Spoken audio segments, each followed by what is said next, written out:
अस्सलामुअलैकुम नाजरीन, आप देख रहे हैं KPN HD और मैं हूं आपके साथ किंजा नदीम। मुजफ्फराबाद अपोजिशन लीडर चौधरी लतीफ़ अकबर ने कहा है कि 2019 के बाद भारत ने मकबूजा कश्मीर में 6 सीटें जाहिर करके अक्सरियत को अक़लियत में तब्दील करने के अमली इक़दाम शुरू कर दिए हैं।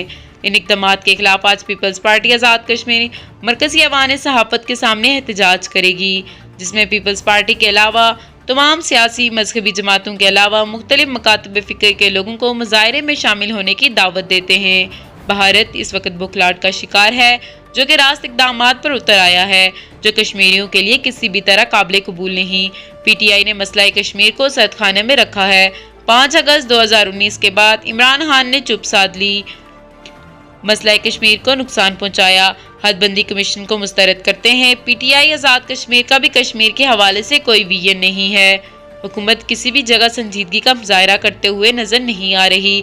इस सिलसिले में हमने अपोजिशन ने असम्बली इजलास के रिक्वेशन जमा करवा दी है। इन ख्यालात का इजहार उन्होंने सरदार जावेद अयूब, शौकत जावेद मीर, अली नकवी, खालिद अवान, राजा बिशारत अफजल, रियाज अवान और दिगर के हमरा प्रेस कॉन्फ्रेंस से खिताब करते हुए किया।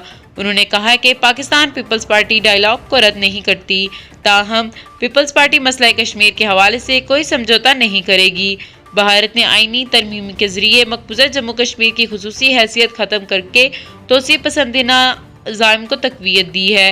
कश्मीर की अवाम आखिरी सांस और आखिरी कश्मीरी तक जानू के नजराने पेश करते रहेगी। मकबूजा कश्मीर की मजलूम अवाम के साथ इजहार यकजहती करेंगे। आज़ाद कश्मीर में हुकूमत अदम एतमाद और वजारतों पर दस्तो गिरबा है, इसे कश्मीर का नाम ही याद नहीं। मकबूजा कश्मीर की आज़ादी तक जुल्फ़िकार अली भुट्टो और मोहतरमा बेनज़ीर भुट्टो की कश्मीर पॉलिसियों के मुताबिक जिद्दोजहद करते रहेंगे। एक सवाल के जवाब में उन्होंने कहा है कि पाकिस्तान पीपल्स पार्टी को बल्दियाती इंतखाबात के हवाले से वार्ड बंदियों और वोटर फहरिस्तों पर शदीद तहफ़्फ़ुज़ात हैं। जब तक पीपल्स पार्टी के तहफ़्फ़ुज़ात दूर नहीं किए जाते, उस वक़्त तक बल्दियाती इंतखाबात बेमायनी है। वज़ीर आज़म आज़ाद कश्मीर सरदार तनवीर इलियास के हवाले से एक सवाल के जवाब में उनका कहना था कि वो टी और डी और मराद लेकर दरअसल आज़ाद कश्मीर की तमाम चोटियाँ फरोख्त करने के दर पे है। मज़ीद न्यूज़ अपडेट के लिए देखते रहिए KPN HD।